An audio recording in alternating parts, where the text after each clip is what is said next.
Laberinto del pensamiento. Un espacio para navegar. Morada de la filosofía donde ideas, opiniones y perspectivas se encuentran.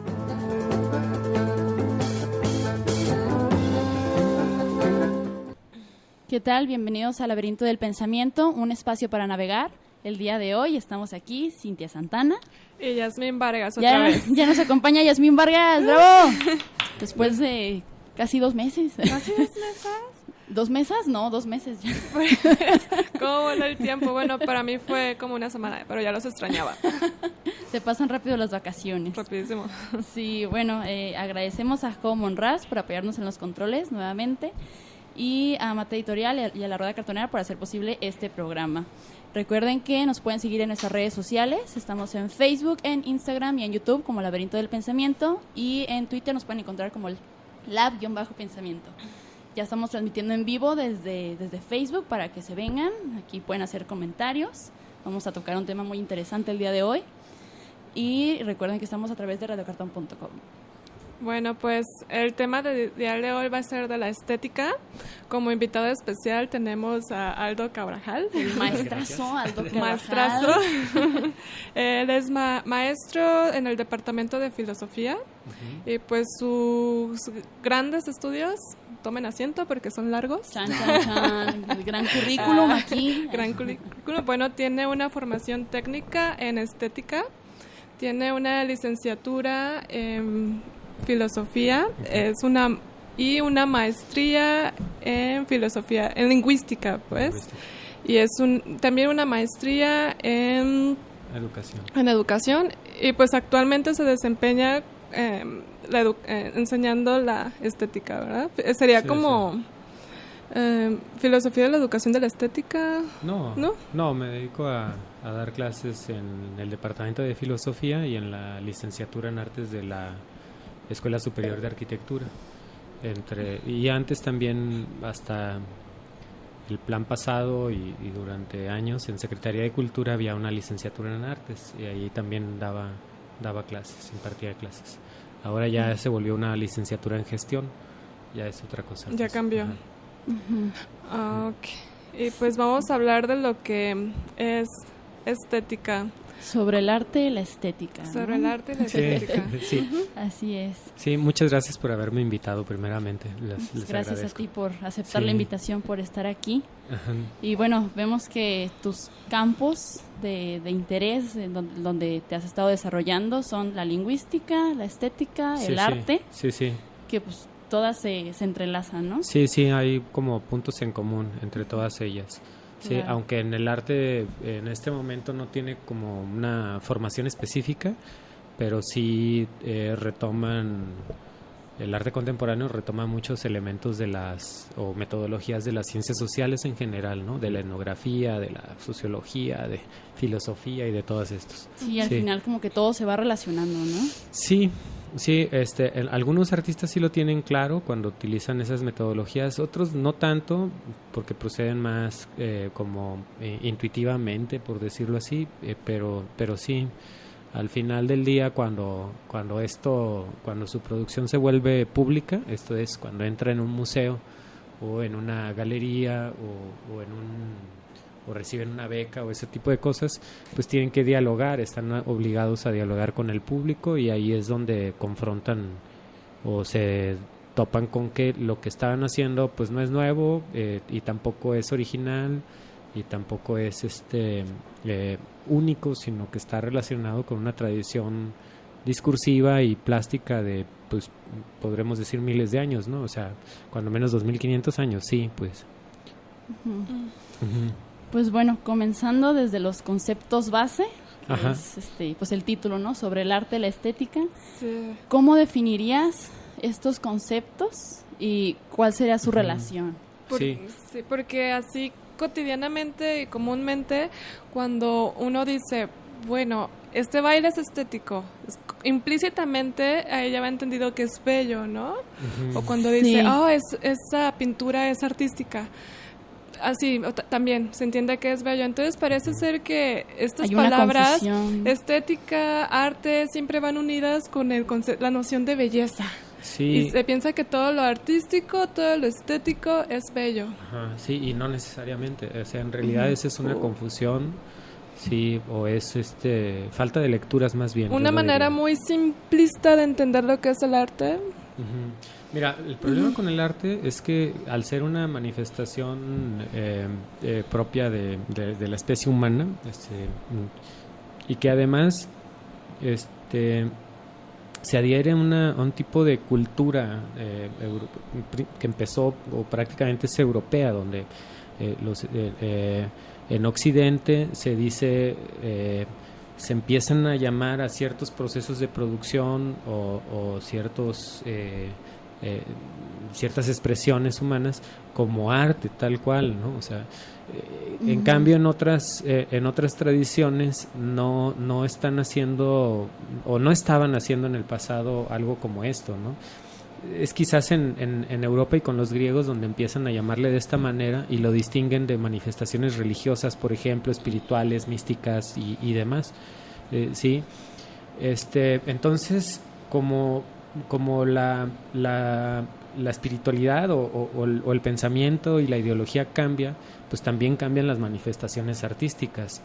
Ahora estoy tomando ahí un curso en línea que imparte el MoMA, que es altamente recomendable, sobre arte contemporáneo, y lo que veo, ya ha avanzado el módulo, ya casi por terminarlo, veo como los artistas vigentes de esta década, de la última década, del 2010 al 20, están preocupados más bien por cuestiones que les atañen a su circunstancia o a su pueblo y a su tradición. Su contexto. Gente, sí, como gente por de ejemplo, Estambul, gente ¿qué sería de eso de lo que están preocupados? Sí, o sea, por ejemplo, mujeres de Dakar que tienen toda esa herencia cultural y que por una razón propia de su cultura están dedicadas la mayor parte de ellas al arte contemporáneo en museos con mucho dinero, que son pues de las familias y de los petroleros que tienen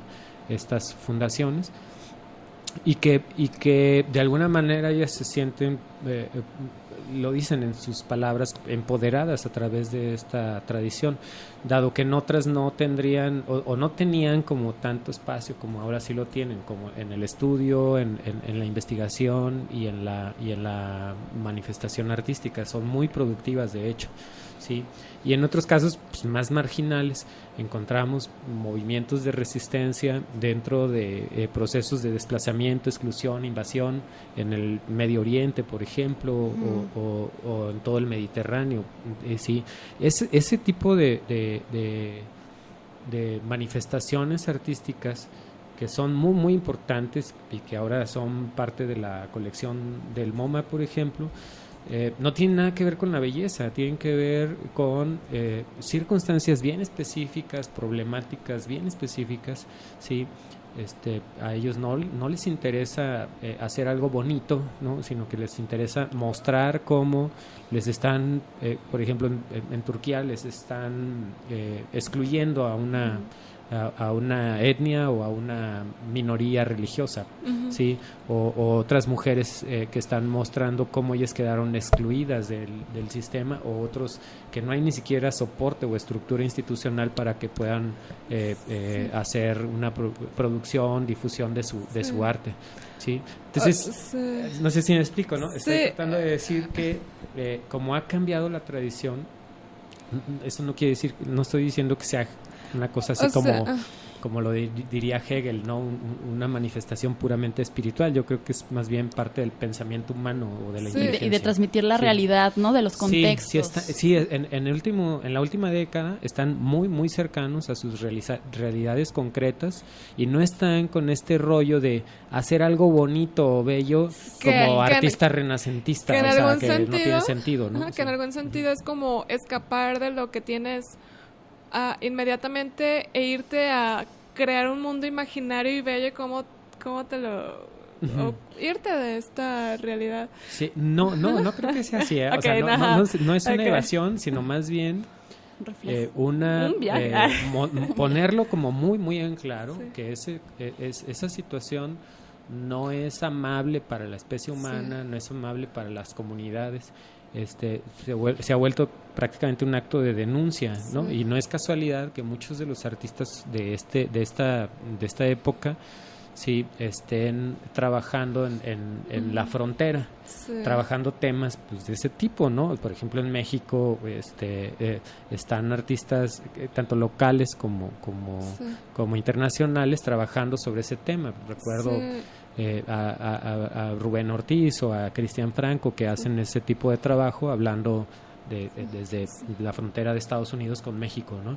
Y han venido gente pues de muchas partes del mundo para hablar de eso, o hablar del problema de la violencia ejercida por medio del crimen organizado, tanto del narcotráfico como del Estado. Ha sido también un tema manifiesto y de denuncia al interior del arte contemporáneo. Sí, pues sí, es un error relacionar lo artístico con lo puramente bello, porque Sí, por lo no. que tú has mencionado, los fines comunicativos del arte, pues, como dices, estas mujeres que dicen que a través del arte Claro. es como ellas se sienten empoderadas, y Sí, pues sí. bueno, a lo mejor ese será un fin. Sí, eso En fue otras para ellas en culturas, su contexto, sí. En su contexto, en otro contexto, la manifestación del arte puede tener un sentido comunicativo de los abusos que Sí, están claro, sufriendo, claro. las exclusiones. Sí, que Entonces, eso ha sido en México, por ejemplo, para muchas artistas mujeres ha sido la manifestación de esa exclusión y ese abuso. sí, entonces y esa el arte violencia. no está encuadrado en un único No. fin comunicativo. Esto depende de la cultura Sí, en la que se depende mucho de desarrolla. la cultura, sí. Sí. Y eso está bien, porque imagínense digo, no es que quisiera como excluir a los artistas que hacen eso. Lo que pienso es que podría ser como legítimo que lo hagan, pero sería muy cuestionable que un muchacho que esté en un contexto, por ejemplo el de Guadalajara, esté desvinculado de él y que crea y quiera vincularse con un contexto que no le pertenece o del cual desconoce mucho, sí, y que quiera hablar de esa cosa que desconoce, que en algunos casos se da muchas veces. sí, se da mucho. En algunos casos puede ser sí puede fundamentarse esa cosa a partir de una investigación, pero las investigaciones son procesos largos que no se dan en un mes, pues, o sea, son proyectos de vida prácticamente, ¿no? Al final de esa investigación ya podrían decir, mira, sí, en aquella parte del mundo y en aquella población se piensa de esta manera y yo no estoy de acuerdo, o yo estoy de acuerdo, o yo quisiera como cuestionar algo, ¿no? Ese tipo como de juicios son imprescindibles para la producción artística. O sea, un artista debe de tener una posición ante ese tema, ese contexto, esa realidad en la cual él está inmerso o está investigando, ¿no?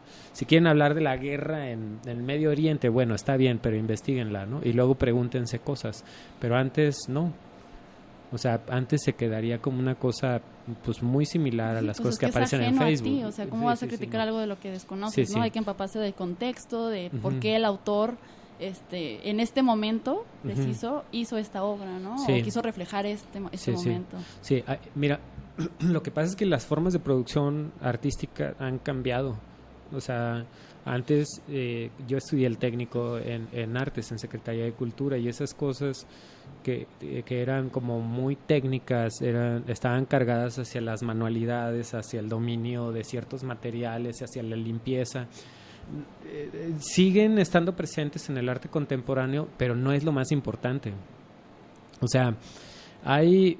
Tenía como un enfoque muy artesanal. Sí, muy artesanal, muy de cuidado y de limpieza de la producción del objeto o del artefacto y ahí quedaba, ¿no? De hecho, para mí fue como en cierta medida desilusionante estudiar eso, porque después veía que no había contenidos, y eso es lo que me llevó a filosofía más bien. O sea, que era estudiar como contenidos técnica, era propiamente filosófico y no artístico, ¿no? Creo que había una confusión terrible en ese momento, y todavía las hay dentro del arte y de la estética, sí, porque el tipo de producción artística que se basa en contenidos fue diseñado por un tiempo en la escena neoyorquina, alrededor de los 50, 60 todavía, sí, bajo una tesis falsa pero popular y bueno, más bien popular en el sentido de esa escena neoyorquina, sí, en donde decían que el arte era pura forma. Ya, o sea, creyeron que el arte no tenía por qué manejar contenidos, que estaba libre de todo eso y bueno, ahí eso les permitió legitimar toda la producción artística de mediados del siglo pasado en la escena neoyorquina y en la estadounidense, pero eso es falso. O sea, querer tapar los contenidos en el arte es no entender el arte, ni siquiera del arte que ellos estaban hablando. Y como eran tipos muy famosos, una especie como de rockstar literarios y publicitarios, sí, en esa escena como Greenberg, Sontag o Michael Fried y otros, sí, todo el mundo les creyó. O sea, en México somos muy, ¿cómo decirlo? Me parece que... ¿Como muy ovejas? Sí, nos sí. Llevamos por la corriente. Nos dejamos llevar por la sí, corriente. sí, por la farándula, el mercado, por los focos, sí.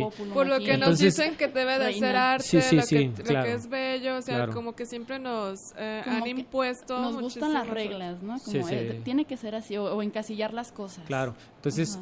Muchos artistas sí, o algunos artistas en México sí creyeron que esto era cierto, ¿no? Que el arte no trabajaba con contenido, sino que era pura forma. Entonces, su producción, desde que aceptaron ese juicio, fue en ese sentido, de trabajar solamente con las formas y con los formatos pero propios. ¿a qué te refieres con trabajar con las formas y sí, el con contenido? Que se quedaron con cuestiones solamente geométricas, con por ejemplo, y su referente como más como rico, por decirlo de una manera, fue el arte moderno de principios del siglo pasado para la arquitectura, ¿no? O sea, muy dadaísta. No, el arte moderno en la arquitectura, que tiene como texto programático algunos de las publicaciones de Adolf Loos, por ejemplo, donde cree Adolf Loos en 1908 que el arte, o dice que el arte no lleva nada de adorno, o sea, que el arte es limpio, puro, y que ese tipo de arte está por encima de toda la producción artística. De hecho, relaciona el adorno con el crimen, o en un sentido evolutivo raro, relaciona el adorno con lo primitivo, con lo arcaico. Entonces dice, yo siendo europeo, continental, en principios del siglo XX, estoy produciendo un tipo de arquitectura libre de adorno, libre de ese tipo de cosas, porque estoy en la escala evolutiva, estoy en la cima, pues.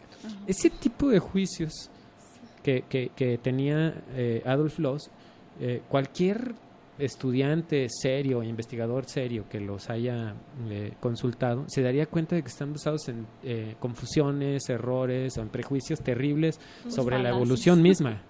Y sobre el arte también. Sin embargo, se quedó como programa para la producción arquitectónica y después artística en el arte moderno. O sea, creyeron que era así, que lo que había que hacer era pura geometría, cubos, literalmente cubos, ¿sí? Que no había que ponerle nada a esas cosas, que ni siquiera debía estar implícito el contenido. Ese lastre que tuvimos en el arte por casi un siglo, ¿sí? Terminó o influyó a muchos artistas en México todavía de finales del siglo pasado o de principios de este siglo, ¿no? Que ya ellos haciendo pintura, dibujo o incluso escultura siguen teniendo como referente al arte moderno como único criterio de producción, pero estamos hablando de un arte y de una ideología de hace 100 años, más de 100 años, o sea... Y en ese sentido lo que vemos ahora es que de estos nuevos artistas de internacionales que les estaba hablando hace rato, tanto locales como internacionales, ellos realmente están haciendo un cambio cuando dejan de producir con un criterio de la modernidad esa arcaica. Es muy raro la historia del arte o este tipo de manifestaciones artísticas porque tomaron, o también por ingenuidad o por ignorancia, creyeron que la modernidad inició en siglo XX, cuando pues la modernidad inició en 1600, ¿no? Después del Renacimiento. Sí, Ya. pero bueno, eso ya es otro tema que atañe más a la historia del arte que a lo otro, ¿no? Sí, lo que estoy diciendo es que cualquier tipo que se ponga a estudiar y a investigar no se queda con ese tipo de prejuicios o no los toma Eso de es manera como- crítica. Eso es como en el Ajá. sentido de entender cómo se ha desarrollado el arte a través de la historia, ¿no? Ujú. Sí, pues sí, claro, sí. Porque si uno, o sea, si tú te quieres poner a hacer arte, Ujú. o sea, ¿tú sí recomendarías como, oye, ve a la historia Estudio, o sí. simplemente... Sí, claro. eh, Es que no hay arte intuitivo. no, eso o sea, no tú pasa. dirías como que no hay, porque hay muchas anécdotas Ajá. de estos niños que Ajá. no tuvieron un adiestramiento como tal, por ejemplo, en música, digamos, Ajá. y que de repente pues les sale un vocerrón, nunca la han entrenado y Ujú. tienen un vocerrón. Bueno, mira, si hay talentos a naturales, eso por se le ejemplo, llama en un talento. niño puede haber oído absoluto y eso es un talento natural o una especie de producto del genoma humano, sí, que es difícil y es una envidia para cualquier músico que quiera, Claro. o sea, tener oído Tarda absoluto no años es fácil. desarrollar eso. Sí, entonces hay niños que lo tienen. Entonces pueden de puro oído reproducir melodías, armonías, cosas como muy finas y si tienen la capacidad vocal poder reproducirlo. O sea, son como dos momentos distintos y lo podrían hacer. Sí, pero eso no los hace, o sea, tienen muchas ventajas. De ahí a que se vuelvan grandes concertistas hay un tramo larguísimo, porque son horas de trabajo. Y aparte, Sí, horas de aparte ensayo. ponle- Mira, a lo que voy es, muchos piensan que de manera intuitiva, sin estudios y con una especie de talento natural se van a volver artistas de inmediato y eso es falso también. Sí, Eso porque no es también así. volverse artista es algo muy circunstancial, ¿no? Depende mucho de la gente que te rodee. Y del trabajo. Del Y del trabajo, sí, porque de otra forma no se logran. O sea, te puede salir bien un dibujo, pero de ahí no te haces artista, ¿no? Muchos creen que sí. Sí, o están clavados más bien en dibujar y ya creen que luego Con va a eso venir ya. ¿no? el director del MoMA y les va a comprar sus dibujos. Eso no va a pasar. Eso ya es aspirar Eso como a no- la no fama, existe, ¿no? ¿no? Más allá de ser artista, Sí, es como sí. ser Y, reconocido. bueno, y sale algo peor también acá en México, porque la fama está en manos del mercado. Y el mercado en México estuvo monopolizado por décadas por Televisa y ahora TV Azteca y todas esas Y ellos cosas, son ¿no? los que dictan lo que es arte y lo que es Pero son muy no. ignorantes. O sea, que me digan que Lucerito es una gran cantante me parece una estupidez. ¿Cómo Sí, crees? o sea, o que me digan... Sí, claro. ¡Wow! Habiendo grandes sí, como cantantes... una dictadura, Mira, ¿no? es que en México... Te la expongo y... En México tenemos consúmela. grandes, excelentes cantantes de ópera, excelentes músicos y la gente no los conoce y cree que los fetiches de Televisa, del mercado, son los artistas y eso es falso. Ellos no son artistas, o sea... Y mucha gente no sí. tiene un contacto directo con lo que realmente lo que es algo artístico, muy, muy trabajado. Ya Sí. no hablamos de artístico, sino algo muy, muy elaborado, muy trabajado, Ujú. especializado. Sí, lo que pasa es que sí hay buenas colecciones en México, sí, la colección FEMSA es una, sí, la del Carrillo Gil es otra, sí, los museos tienen buenas colecciones, pero sí, y incluso están al acceso de la población, pero suele pasar que más bien lo que predomina es el marketing, sí, el mercado, ¿no? Entonces imagínate un medio de difusión masiva que domina el mercado en México, que los hay. Ujú. Por ejemplo, aquí está Milenio que domina e impone su gusto y su criterio, aunque sea mediocre pues es y que falso, ¿no? Sí, Es que es algo que se expone Claro. por mucho tiempo y en todo momento, ¿no? Sí, O sea, es como sí. consúmelo y al final pues logra como penetrar en la mente de todos, ¿no? Ajá. Y muchas personas, es tan fácil o tan raro porque les gusta el arte, está bien, pero no les interesa leer nada del arte, sino que historia, consumen sí, solamente lo que los medios y el mercado Lo les dice que es superficial. arte. Sí, O sea, con un poquito de ingenio, de criterio, se pondrían a revisar a ver qué es eso que les gusta. Pero si no lo hacen, entonces se creen lo que les dice una televisora. O sea, eso es lamentable, pues, de nuestra población, pero bueno, sí. Entonces, Perdón. Pero vamos. Vamos a la primera pausa bien. musical, ¿sí? Bien. A ver, enseguida regresamos. Y bueno, para mencionarles, que algo que no habíamos dicho, tenemos un regalo. Vamos a estar regalando una taza del Laberinto del Pensamiento. Ya subimos la publicación allá a Facebook. Ahí en la posada, para quienes fueron en diciembre, regalamos muchas. Quedaron algunas y bueno, aquí vamos a estar regalando con ganas de taza, esta es su durante el oportunidad. programa. Sí, yo sé que muchos las quieren. Pueden anotarse a través de la transmisión en vivo desde Facebook o en la publicación de la foto de la taza. Nada más ponen su nombre completo y ya están participando. Y al final del programa vamos a decir quién fue el ganador. Y bueno, estamos transmitiendo a través de Radio Cartón y enseguida regresamos. ¿Qué tal? Ya estamos de regreso aquí en Laberinto del Pensamiento. Acabamos de escuchar a Nach con Art Killer. Y bueno, estamos con Aldo Carvajal, especialista en lingüística, en arte y en filosofía y en todo. Todólogo. no, claro que No, no. estamos hablando un poco sobre... Eso ya Es para que fue. se vuelen, es para que se vuelen. Yo crema los tacos ya. Mira, Pero ya se chivió algo. estamos hablando un poco sobre lo que es el arte, la estética y bueno, lo importante que es el contexto para comprender estos Para definiciones. definir Sí, claro. lo que es lo artístico, ¿verdad? Exactamente. Sí. Y bueno, como cada semana, pues tenemos el reto semanal. Y en esta ocasión preguntamos cómo definirías el concepto de arte. Obtuvimos varias respuestas. Por ejemplo, aquí Vitruvio nos pone suspiro, lo que sale del laboratorio, la creación de un inventor. Bueno, ¿De un qué? De un inventor. Ah, La creación creo que es Ajá, concepto sí, sí. clave, ¿no? Pedro Padilla, aquí presente como público único, dice, la creación de obras, ya sea tangible o no tangibles, con el propósito de transmitir alguna visión del autor o sus sentimientos. Ajá. Postdata, qué pregunta tan difícil. Sí. Y sí lo es. Emanuel Velázquez nos dice, exteriorización de pasiones del autor con diferentes métodos. Yo creo que se refiere como puede ser a través de la música, de la pintura. Del baile. Sí, sí. Así lo entiendo yo. Landru Gaitán nos dice, es difícil. Pienso que cualquier definición quedaría corta o extrema. Quizás sea un sueño del inconsciente muy presente, la necesidad intrínseca del Dios interior, o tal vez una emoción materializada, ejecutada, plasmada, inmortalizada, pues.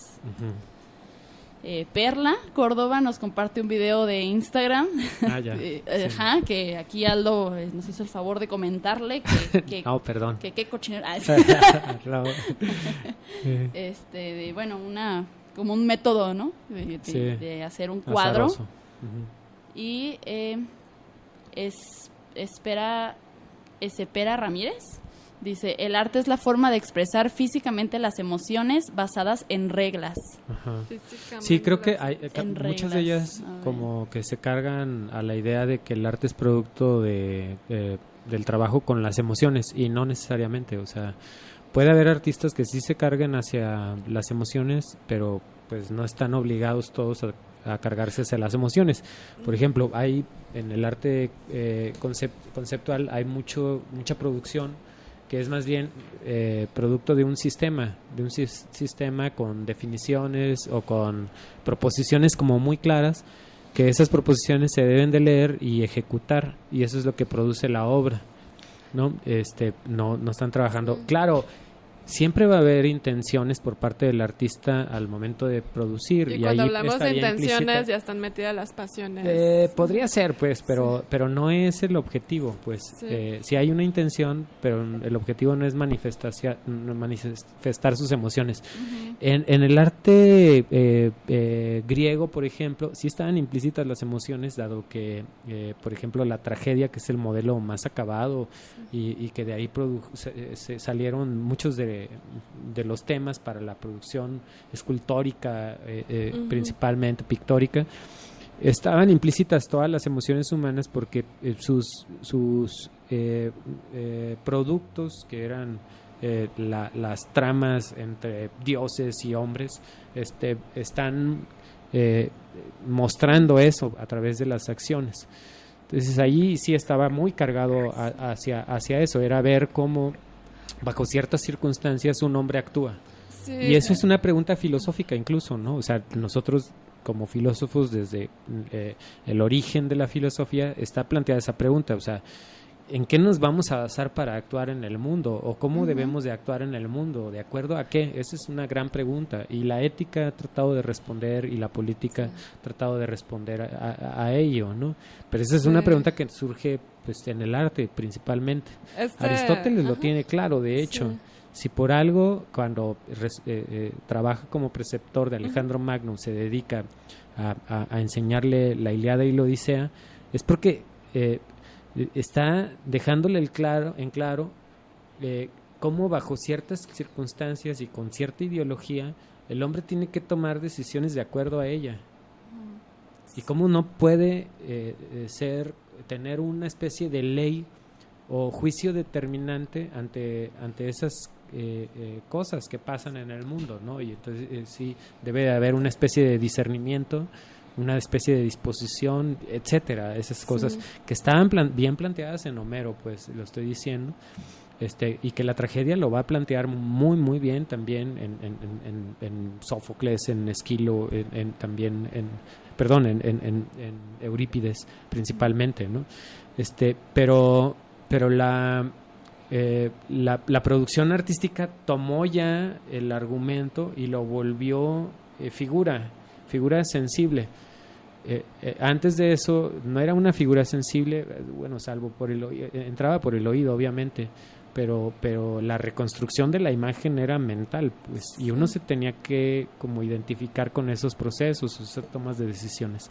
Sí. Bueno, ese es respecto a si el arte implica o no emociones, sí las implica en ese sentido, pero no todo el arte es producto de las emociones, eso no necesariamente. Ahorita que mencionaste la antigua Grecia y el comentario de el último que dice que es Raúl Méndez, la expresión de las pasiones con técnicas, ¿verdad? Con reglas. Con reglas. Eso me recordó muchísimo.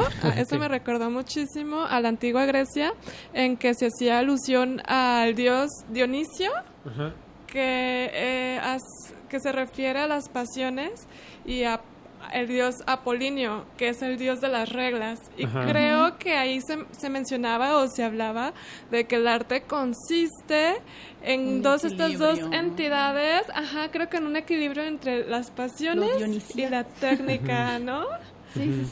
Sí, podría ser. Esa es una postura que tiene Nietzsche, ¿no? O sea, mira, más bien si recuperamos un mito arcaico y no el mito nietzscheano, sino el arcaico, podríamos decir que dada su concepción mitológica, creían los griegos que nosotros éramos producto de la destrucción que hizo Zeus de los titanes después de que estos devoraron al dios Dionisos. Sí. Entonces, los titanes por mandato de una diosa devoran a Dionisos, y luego Zeus se enoja y los destruye con su rayo. Entonces, del polvo de la mezcla de Titán con Dionisos, caída al agua, surgimos la especie humana. Entonces, la verdadera posición espiritual e intrínseca a lo humano sería la titánica por un lado, la titánica, y la dionisiaca por otro lado, la divina. La bestial, por decirlo así, y la del niño que juega y el niño entusiasta que provoca locura y manía. O sea, nosotros seríamos una mezcla de esas dos cosas. Eso es distinto a lo que dijo Nietzsche, pues. Pues, Nietzsche inventó otro mito. Sí. Okay. Aquí Raúl Méndez, mediante la transmisión en vivo en Facebook, nos manda saludos y pregunta ¿qué tanto se relaciona la evolución del arte con los cambios sociales? Yo digo sí, que totalmente. estrechamente conectados. Si era lo que estábamos mencionando ahorita, cómo viene el tema, los cambios sociales o cómo influyen la cultura, en el arte, la tradición influyen. Sí. Por Sí, ejemplo, sí, sí. estar haciendo ahorita arte clásico, aunque algunos lo hagan, sí, sería muy cuestionable, dado que nuestra realidad es otra. Sí. Pues es el riesgo que si se el corre. Estado, o Sí. sea, si el Estado toma como criterio de producción a un tipo de estética o un estilo particular como el clásico o el moderno, que ya lo tomó el PRI, ¿sí? Esa es una manifestación más bien de un tipo de despotismo y no de otra cosa. Sí. Es como ignorar todo lo que está pasando en la ciudad o toda nuestra cultura, toda nuestra tradición e imponer un estilo para el modelo de ciudad, ¿sí? Para cambiar todo el paisaje urbano y el paisaje arquitectónico en función de un ideal que tiene el político o el arquitecto. Totalmente desconectado a la realidad, desconectado, sí, de la realidad, que es lo que pasa con cada remodelación del centro. Y esto es Sí. muy grave, o sea, que no tomen en cuenta qué tipo de población tenemos. Creo que de los últimos grandes arquitectos que hemos tenido, que sí ha tomado en cuenta el tipo de vida, el tipo de cultura, ha sido en ese sentido Alejandro Son. Alejandro Son, siendo maestro de Geritz, uno de los artistas también más importantes austriacos que vive acá, por su filiación o por su... Más bien, como él crece, a pesar de tener raíces austriacas, vive acá y crece, se desarrolla y se forma acá en Guadalajara, sí, y al ser de las primeras generaciones de arquitectos en Guadalajara y formarse con Kufal y con Geritz y otros que son geniales, sí, tiene como toda esta formación muy contemporánea a su época, muy de vanguardia de su época, pero recupera la tradición y las prácticas de colonia, de barrio, de tianguis para hacer sus proyectos arquitectónicos. Uno de los más importantes pues es el Mercado San Juan de Dios, pero no es menos importante las unidades habitacionales Ricardo Flores Magón y la unidad habitacional esta de acá de Atemajac, Sí. porque toma en cuenta cómo viven las personas o cómo se relacionan las personas para hacerlo, para que su plan se adecue a esas necesidades reales y concretas. A esa cotidianidad, Claro. ¿no? A esa manera de Porque vivir. los otros arquitectos, lo que vemos ahora, hace poco platicaba con una maestra de acá de la ESARC, de la Escuela Superior de Arquitectura, vemos cómo este desarrollo inmobiliario y arquitectónico en Zapopan, por ejemplo, que es ostentoso, pero separado totalmente de la tradición y de la cultura mexicana, o sea, no les interesa, o sea, pero quieren que sea vistoso, elitista, y Sí. que sea muy marcado la diferencia entre la población sí, común, de a pie, sí, de los obreros, que somos la mayoría, o de los trabajadores, que somos la mayoría, y los que no trabajan, pero tienen todo el dinero en sus manos para seguir explotando gente y para seguir comercializando lo que se les pegue la gana, ¿no? Está muy claro eso. Entonces cambiaron todo Vaya el que se paisaje nota la urbano, que desigualdad. era prototípicamente bosque, sí, de esa parte de la ciudad, por un paisaje esquizofrénico de edificios que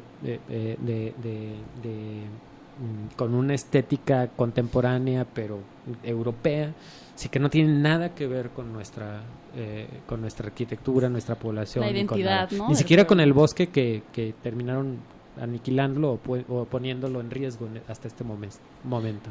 ¿Sí? Ay, pues ya se nos está acabando el tiempo. Nos quedan 5 minutitos nada Ay, más. y no respondimos O nada, menos. ¿no? Bueno, o sea, No, pero se va sí, dando la mira, charla. yo creo que resumiendo así, podríamos decir, la estética no es un estudio sobre la belleza, eso es un error, sí, Totalmente. el arte no tiene un modelo específico tampoco, sí, y no tiene por qué producir objetos bellos, sí.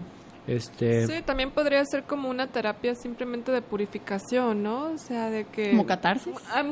Así era en la Como- antigüedad, ahora puede ¿cómo darse, podría pero no decir? necesariamente tampoco. Es que hay ¿no? como de mucha que variante. de personas que son muy pasionales y traen toda esta energía interna, entonces el arte es una forma de sacar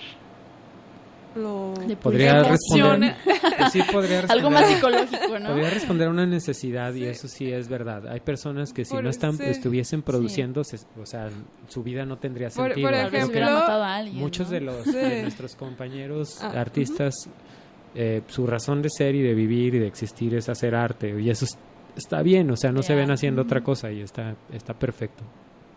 Sí, bueno, no sé si quedan muchas cosas todavía, ¿no? Sí. Muchos temas. Pero bueno, vamos rápido a ver quién se ganó la taza, ya para quitarnos este peso de encima. Gracias. A ver, tenemos aquí que hay 5, yo tengo 7. A ver, un número del 1 al 7. A ver, Aldo. al 6, el 6. 6. Eduardo López. ¡Bravo! Se anotó acá en la transmisión en vivo. Ya vas a poder tener Muchas esas felicidades. mañanas con cafecito caliente acompañado del laberinto del Bien pensamiento. sabroso que saben en las tazas del laberinto. Ni saben, muchachos.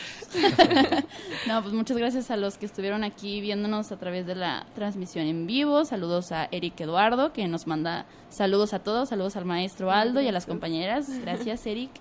Diego Eduardo López, que aquí se anotó y ganaste la taza. Puedes recogerla en la Rodea Cartonera, que está ubicada en Prisciliano Sánchez, número 615, entre Pavo y Federalismo. Puedes ir de lunes a sábado, de 10 de la mañana a 8 de la noche, o si vienes el domingo, pues es de 10 a 6 de la tarde. Y Raúl Méndez, Isis Dayanira, Ruth Ríos Recendis, por las damas caballero, aquí se llama. Muchas gracias a todos los que estuvieron aquí viéndonos, escuchándonos a través de radiocartón.com. Y pues, no sé, últimos comentarios, algunas recomendaciones de autores, libros. Pues sí, hay muchos, pero bueno, sería... Algunos, 3. Interminable la lista. Sí. Bueno, yo recomiendo a Thomas McKevitt como un gran crítico de arte, crítico y curador de arte.